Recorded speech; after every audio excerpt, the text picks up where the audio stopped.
Alright, bon matin, boys. Eval. Fait que voici la pratique ce soir. Avec quand même assez simple. Fait que la première drill, c'est la rim pick-up drill qu'on a fait dans la pratique. Là. Fait que P1, P2, P3, reste les gars en ligne. P1, P2, P3, reste les gars en ligne. Fait qu'au sifflet, il rentre. Shot. Il s'en va low pour sa board. À son hash mark qui arrête. P3. Un gros rim. Je veux voir vraiment un gros rim solide. Okay? P2. Suis la puck low. Va mettre tes pieds dans la crease même. Ça va t'indiquer que tu es vraiment low, tu es en bonne position. Puis tu veux pick up la puck là, dans cette zone ici de même. Quand tu as pick up ici de même, dans le game, tu vas avoir un deep. Bang. OK? Ou il peut avoir un F3. Bang. Mais si tu es capable de la pogner ici, ben lui c'est une grosse décision. Faut-tu qu'il aille, faut pas qu'il aille, puis toi tu peux peut-être le pogner de même ou passe à tout le monde bord. OK? Si vous avez regardé McDavid jouer, là, quand il fait ses sorties de zone, la raison qu'il y a des breakaways et tout ça, là, c'est parce que quand il fait son breakout, il pogne toujours la puck dans cette bonne zone ici. OK? Fait que ça, c'est juste un petit détail. Là. Fait que ce P2 va s'en venir low, il va recevoir la passe, le breakout. On va ajouter un coach ici. Peut-être pas au début, mais après. Puis je veux que lui va soit aller bang, mettre de la pression, fait peut-être un petit chip de même, ou s'il s'en va comme ça, peut-être fait un chip de même. Fait qu'on va mettre de la pression dans le fond. OK? Et là, tu fais sortir de zone, bouh, skate. Shot. Puis toi ici, je veux pas que tu dors au gaz. C'est la dimanche pas. En tout cas, dans la pratique, vous étiez fatigué à cause du patin. Mais aujourd'hui, le jeu que ce gars-là, quand il a fait sa sortie de zone, là, il jump. Okay, il jump. Il jump, puis il s'en va hard au net, puis il finit au net. Okay, je veux vraiment qu'il prenne l'habitude de finir au net. Ok, fait que ça, c'est la première. De la savoir, là, maintenant, celle-là, on l'a faite, là. Deuxième, ça a travaillé un peu le forecheck et le breakout. Fait que quand ça a marché, ça va être, dans le fond, tu vas avoir forward, DD. OK? Les forwards, vous avez le droit de sortir de la zone bleue, mais juste un petit peu de même. Vous n'avez pas le droit d'aller en haut des lignes du face-off dot. OK? Les D, vous ne pouvez pas traverser la ligne bleue, mais vous devez garder votre ligne bleue le plus possible. OK? Fait que comment ça a marché, c'est genre forecheck, 1, 2, 3 à 5, puis c'est genre 4 breakouts. Fait que comment ça a marché, c'est que tu vas avoir F1, F2, F3, D1, D2. Fait que comment ça a marché, il va y avoir toutes les pucks ici de même. Qu'au premier sifflet, F1, il rentre, il va jeter à la puck. Okay? Après ça, il va avoir curler un des deux bords. Prochain gars en ligne, il va juste lui placer une puck pour qu'il ramasse. Il va skater up. Rendu à rouge, il faut qu'il dump la puck in. Okay? Fait qu'il dump la puck in, D retourne, get low. Puis dans le fond, il va faire la pression du F1. OK? Fait que là, les attaquants, ils sortent la puck, ben, l'équipe défensive font leur breakout, ils sortent la puck, D au winger au centre s'en va à l'autre winger. Le winger qui est ici, dans le fond, il va continuer à patiner jusqu'à temps qu'il hit la rouge. On essaie de faire notre sortie de zone avant la rouge aussi, idéalement. Il va patiner jusqu'à la rouge. Le prochain gars en ligne, il va y faire la passe. OK? Puis celui, il va retourner à son spot. Le F1 qui a mis la pression, lui, il va revenir en haut. Puis il va essayer de se timer avec le F2, il va revenir. Parce que le F2, quand il reçoit sa passe, ben lui, il va rentrer. Shot et tout. il va curler l'un des deux bords, il va recevoir la passe. Lui, il va rentrer avec la puck, devenir le nouveau F1, il va dumper.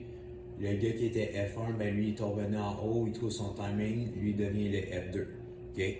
Fait qu'encore, une autre sortie de zone, rendu à la ligne rouge. T'sais, vous devez être capable de faire la sortie de zone contre 2 F2, contre 2 forward. Okay? On va se dire, là, ça devrait être assez facile, ça. Ils font leur sortie de zone, le gars est rendu ici, il va faire la passe au F3. Les 2 forward checkers encore vont remonter dans la zone, buy du time. F3, il va rentrer, il va shotter. Okay? Il shot, il va curler up. Puis ici, on va y aller. Je vais y aller avec F3, puis après ça, on va ajouter les D1, D2. Ou peut-être qu'on va y aller tout de suite avec D1, D2, je suis pas trop sûr encore. Fait que ça, F3, il va rentrer, il va shotter, le D qui est ici, il va juste placer une puck, lui il va s'en venir, il va dumper, le F1 va donner le F2, le F2 devient le F3, puis le F3 qui était ici dans le fond, les F1. Fait que le premier gars qui shot, il fait tous les rôles, le deuxième gars qui shot, il fait 2 rôles, puis le troisième gars qui shot, il fait 1 rôle. Fait qu'assurez-vous de changer vos rotations ici. Là. Fait que tu fais la même chose, tu fais ta sortie de zone. Là, ils vont faire une passe sur D1. Puis là, les D, dans le fond, ou non, qu'est-ce qu'on va faire là? C'est quand le forward, si on a fait le breakout avec le F1, F2, F3 qui met de la pression, il va dumper la puck. D1, D2, vous allez aller chercher la puck, récupérer. Là, on va faire un breakout avec les 3 forwards. Puis là, ici, les 3 forwards, vous n'en avez encore jamais le droit de passer les dots. Mais dans le dernier breakout de même, je veux qu'il y en ait un qui s'en va challenger à rouge, l'autre qui va aller garder à rouge le plus possible, puis l'autre qui va aller au milieu. Okay? Mais vous n'avez pas le droit de dépasser la rouge, puis je veux que vous forcez le dog pit. Fait que ça devrait nous prendre en tout et tout, là, un 20-25 minutes gros max. Là. Si la rim pick-up flow drill qu'on fait, elle va bien, on peut peut-être couper un peu de temps pour faire cela un peu plus longtemps. Mais je veux vraiment essayer de passer un minimum là, de 25 minutes, même 30 minutes sur notre PP. Puis ça va être juste in zone qu'on va pratiquer. Parce que, comme que j'ai dit, la puck, moi je trouve qu'elle bouge vraiment bien. Elle bouge bien. Mais il y a une chose qu'on ne fait pas, on n'utilise pas notre bumper. Puis l'autre chose, c'est que, comme James a expliqué, là, tu ne veux pas nécessairement être dans cette zone de descendre ici, de gribouiller comme ça ici. Comme ça, là, c'est ton espace pour te créer de l'espace. Toi, là, les gars là, sur le mur, là, il y a juste sur le mur, là, c'est on the dot. Si vous regardez à la nationale, c'est rare que le gars va se trouver ici. Il veut, surtout quand la puck est en haut. Peut-être quand la puck elle se retrouve sur le mur, c'est sûr, des fois, tu n'as pas le choix d'aller là pour être une option. Mais du moment qu'ils l'ont, ils essaient toujours de se séparer du mur pour te donner l'option de l'espace ou un way out si le défenseur, sans mettre de la pression, est capable de curl out ou faire un jeu, se distancer, whatever. Okay? Fait que sur le power play, là, je veux qu'on change le mindset, c'est everything on net. Puis je veux qu'on essaie d'utiliser notre bumper un peu plus. Fait que on ne s'oublie pas nos positionnements, c'est vraiment ça. Ça, c'est l'idéal du 1-3-1. Fait que quand la puck ce côté-ci, assure-toi que toi tu descends l'eau. Toi ici, tu peux popper out un peu de même. Tu peux popper in de même. Tu peux popper out comme ça. Mais tu veux rester une option le plus possible. Surtout, si la puck elle va dans l'eau, peut-être t'es gaucher, tu peux remonter ici, donner un meilleur angle, bang. Ou si tu veux rentrer avec du power comme droitier, bang, quelque chose de même. Mais je veux qu'on essaie d'utiliser notre bumper guy parce que le bumper, il peut y redonner tout de suite. Puis juste ce petit mouvement-là, comme j'avais expliqué, les joueurs défensifs vont peut-être, il y en a un qui va converger, puis ça peut ouvrir la backdoor. Ou si, mettons, lui, ici, il décide de converger, ben là, ça l'ouvre ici, puis c'est un double screen. Ou si, mettons, lui décide d'aller, ben là, tu peux aller dans le lot, lui peut juste la rentrer au net, lui peut glisser backdoor, peut la donner. Ok? Mais, tu peux tout faire, un play comme ça et tout, là. C'est ça. Mais je veux vraiment qu'on essaie de changer la mentalité, là, comme du moment qu'on voit qu'on a une présence au net, là, fait que, ça se peut même que le gars, là, quand je te dis de slider, là, je veux vraiment que tu sois sur le côté de la crease comme ça. Je veux plus. On va essayer de changer ça, je vous ai d'aller un peu plus ici, là. Mais je veux qu'on essaye, si on est capable de mettre, quand la puck est sur ce côté-là, si on est capable d'avoir un droitier qui va aller ici de même, qui est quand même assez screené, qui sort son stick en option. Même chose au bord, le gaucher qui sort son stick en option. Ben, le gars ici, c'est une passe facile. La raison qu'on devait sortir un peu plus ici de même, c'est parce qu'on se retrouve avec le gars ici. Il ne scorera pas de là. Mais quand notre winger, notre wall guy, se retrouve vraiment sur le dot, là, tu veux vraiment être parké ici de même, parce que ça, c'est un shot dangereux. Fait que tu es park, là, tu mets ton stick en option sur le côté. Mais si on se retrouve sur la board, là, tu peux peut-être sortir un peu plus, donner le meilleur angle de passe, tu peux faire un play de même. Fait que ça, c'est des choses qu'il faut réaliser gagnant. La dernière chose, c'est que tu veux mettre un loose puck, front net guy, toi, faut t'y aille. Bumper guy, toi, faut t'y aille. S'il y a un autre gars de plus, toi, faut t'y aille. Okay. Puis surtout en 5 contre 3, là, c'est un 5 contre 3, la puck est là, je m'en fous, c'est les 3 qui y vont. Il n'y a aucune hésitation, all 3 are going.